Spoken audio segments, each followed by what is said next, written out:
So when we talk about same-sex marriage, it's not a modern thing. It's been there, deep-rooted in some ancient Igbo practices and beliefs. A lot of Ndi Igbo do not know that same-sex marriage was an extant Igbo culture.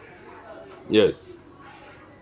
Before the invention of the same-sex marriage that you have in this day or in this generation, same-sex marriage really existed in Igbo culture.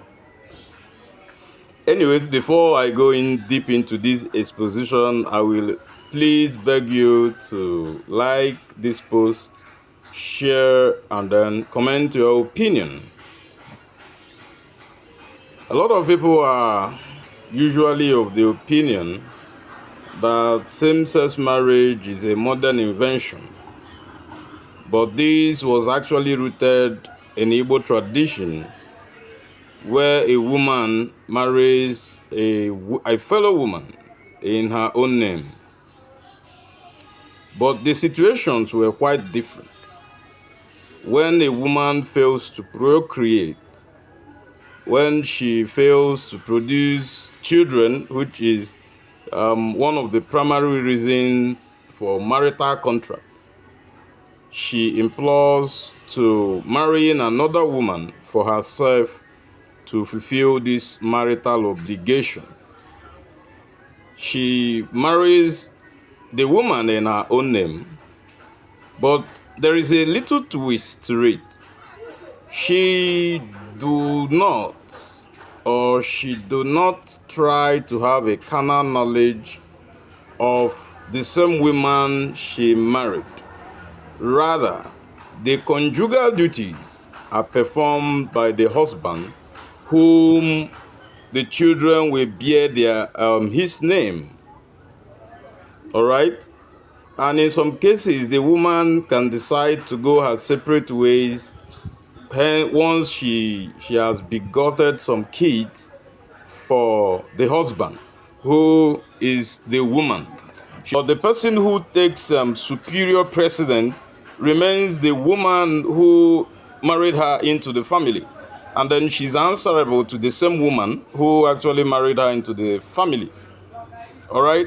And then there are some cases where if the woman actually had maybe all daughters or all her kids were the female child, what she will do is she tries to, the family, in order to preserve the family lineage, tries to keep one of the daughters to remain in the house and then procreate on behalf of the father so that the family lineage will not be wiped out.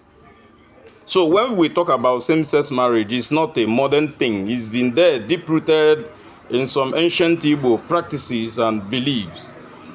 Because the Igbo people believe that the purpose of marriage is primarily to keep the lineage of the man going.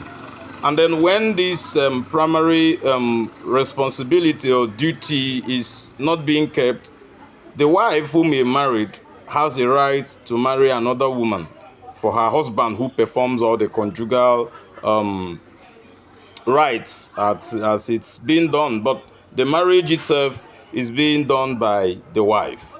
And in some cases, because there is always a twist to it, in some cases it could be the wife just telling the husband, can you get another woman? But in most cases, the woman prefers to marry another woman for her husband so that she still retains a level of control over the woman she actually married. And then the woman who is so married constantly refers to the woman who married her as her leader. All right? Meanwhile, the husband performs the conjugal duty. But the problem of these days is that, especially the so-called feminists amongst our people today, they've gone to do the same thing for which the God of the white man destroyed Sodom and Gomorrah.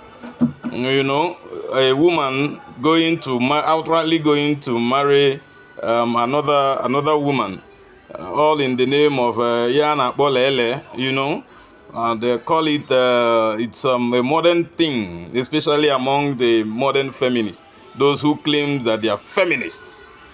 I don't know the link between being a feminist. I used to think that feminism was more about, women fighting for their rights and then knowing their right, knowing their union and all the rest. But hence it has gone to the level. It becomes very demonic on its own, isn't it?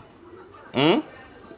So it was the same for the same reason for nke ụmụ nwoke ndị na-akpọ ntu na ndị na-eme lele. That was why even God of the white man, according as he was written in the Bible, though, destroyed Sodom and Gomorrah.